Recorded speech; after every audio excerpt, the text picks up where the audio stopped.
कितनी तैयारी की थी, कितनी मुश्किलात आई थी आपके सामने ये? मुश्किलें तो बहुत आई थी, पर जब ये अवार्ड मिला तो it was all worth it. हमारी जो प्रैक्टिस थी वो कितनी दिनों की थी, हमें हील्स में हमेशा खड़े रहना पड़ता था, हमेशा कैमरा के सामने रहना पड़ता था। सो बहुत ज़्यादा डिफ़िकल्ट तो था ही, पर बहुत ज़्यादा चैलेंजिंग था हम सब के लिए, क्योंकि कुछ कुछ नए मॉडल्स भी थे, कुछ एक्सपीरियंस भी थे। सो जो किया वो हार्ड वर्क पे ऑफ हुआ। जब उस दौरान कहीं से लगा था कि आप विनर हो, कुछ लगा था कि विन? कॉन्फिडेंस तो वैसे ही रखा था मैंने, बट ओवर कॉन्फिडेंस नहीं था। तो एक तो है ना, लाइक मोटिव में लगा कि जीतना तो है ही अभी। तो कहाँ आपको किस जगह पे आपको लगा कि यार ये बहुत डिफिकल्ट है, ये मुझसे नहीं होगा, या किसी जज ने कुछ सवाल किए कि लगा कि अरे यार ये सवाल क्या कर दिया? जब भी बैक स्टेज मतलब मुझे ऐसा लगा कि हाँ मैंने अच्छा नहीं किया, कि मैंने वॉक अच्छा नहीं किया, ऐसा लगता है बीच बीच में। पर हम लोग एक दूसरे का ऐसा मोटिवेशन बढ़ाते हैं, थोड़ा बहुत खेलते मस्ती करते रहते हैं, तो डांस करते रहते हैं, तो वो मोमेंट ईज हो जाता है थोड़ा, और टेंशन रिलीज़ होता है। जब आपको ये कहा गया, जब अनाउंसमेंट हुआ कि आप विन कर चुके हो, तब फर्स्ट रिएक्शन, फर्स्ट माइंड में क्या है? मुझे बहुत ही रोना आ रहा था, क्योंकि ऐसा इतना बड़ा अवार्ड पहली बार मिल रहा है, तो ऑफ कोर्स थोड़े से टीयर्स बनते ही, और इतनी खुशी हो रही थी कि मेरी हंसी बंद नहीं हो रही थी। किसे डेडिकेट करेंगे ये अवार्ड आप? ऑफ कोर्स मेरी मॉम को, वाई?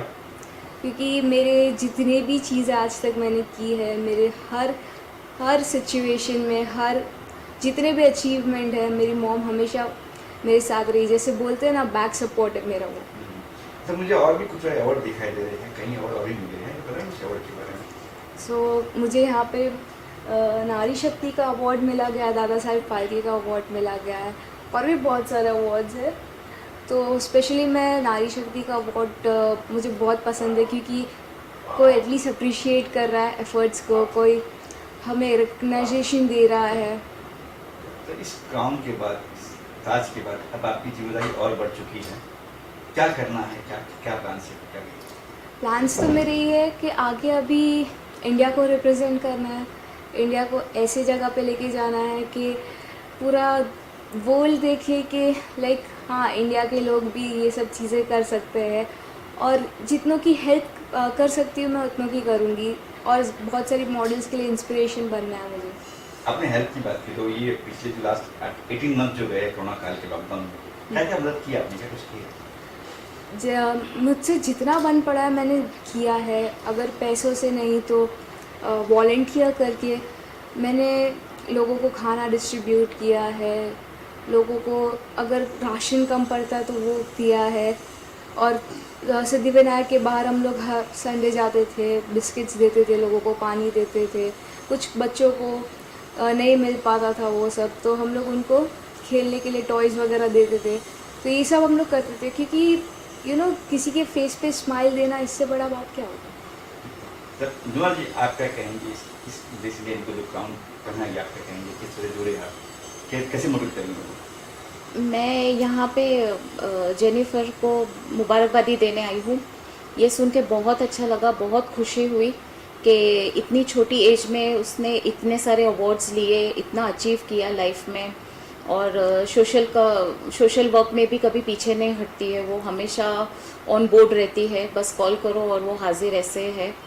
और बहुत मेहनती है लड़की, बहुत एफर्ट देती है काम में, हर चीज़ में लॉयल है, और आप भी हमारे जुड़े? साथ जुड़े रहना हमेशा चाहती है। अभी फ़िलहाल में हम लोग का एनजीओ फाउंडेशन खुला, लाइफ एंड फाउंडेशन, जिसमें अरुणा जी फाउंडर है और मैं मुंबई प्रेसिडेंट हूँ। तो she is always with us. तो कुछ जेनिफर जी को आप लोग चाहते हैं कि आपकी जो एनजीओ है उसका ब्रांड एम्बेसडर बना या कुछ सब बना हो, प्लान से? ज़रूर ज़रूर चाहेंगे हम लोग, और वो डिसीजन तो अरुणा जी ही ले सकती है, क्योंकि वो फाउंडर है, तो उनका डिसीजन हमारे लिए रहेगा पहले। तो अरुणा जी, आपको हमने देखा था, लॉकडाउन में देखा हमने कि काफी लोगों की हेल्प किया, लोग रास्ते उतर उतर की जी जी जो भी जिस जी तरह से आपने सेवा की, कभी वड़ा पाव हो, अनाज जी हो। जी, काफ़ी कुछ किया अल्हम्दुलिल्लाह, और बहुत अच्छे से सब हुआ।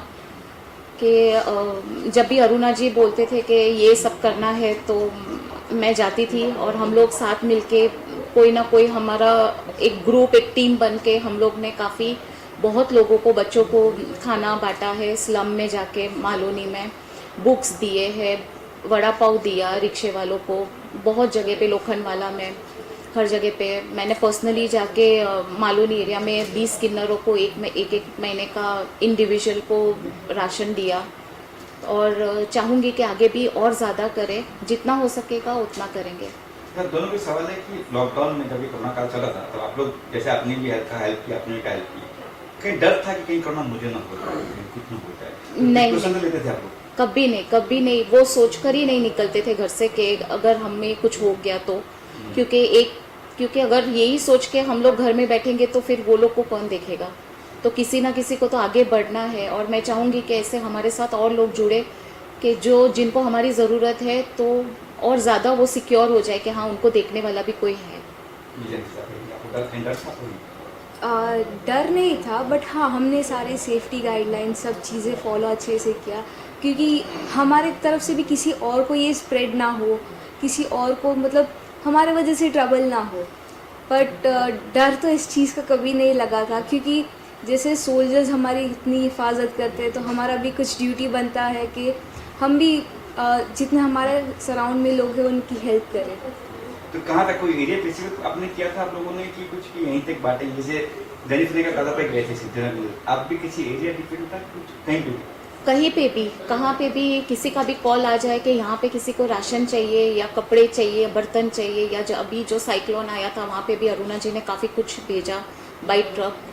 तो कहीं भी ऐसा कुछ नहीं, लिमिटेड हम लोग का कोई गाइडलाइन नहीं है कि कहाँ पे, सीमित नहीं है कि यहीं तक ही करना है कुछ, कहाँ से भी कहीं भी कॉल आ जाए तो हम लोग साथ खड़े रहते हैं, सब डिसाइड करते हैं और फिर करते हैं।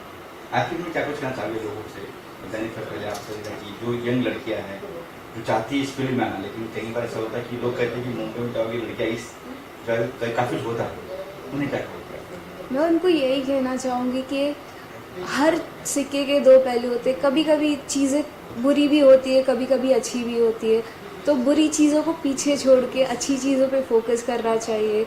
मेहनत करो तो मेहनत हमेशा सफल होती है, कभी हमें लेट डाउन नहीं करती है। So always try to be your best, always stay positive and work hard as you can. जी, क्या कुछ कहना चाहिए आखिर में, क्या लोगों से? बस यही कहना चाहूँगी कि जितने लोग जुड़े वो अच्छा है, और ये चीज़ के बाद जितना हम लोग मीडिया में आए हैं और हमें इतना हाईलाइट करने के लिए शैलेश जी, रफ्तार न्यूज़ जो है शैलेश भाई, उन्होंने हमें बहुत बहुत ज़्यादा सपोर्ट किया, एक भाई के जैसा, कि आज लाइमलाइट में जो भी हम लोग हैं उन्हीं की वजह से है। तो मैं चाहूँगी, और काफ़ी लोग जुड़े भी हैं हमारे साथ, और मैं चाहूँगी कि और लोग जुड़े। Thank you. Thank you.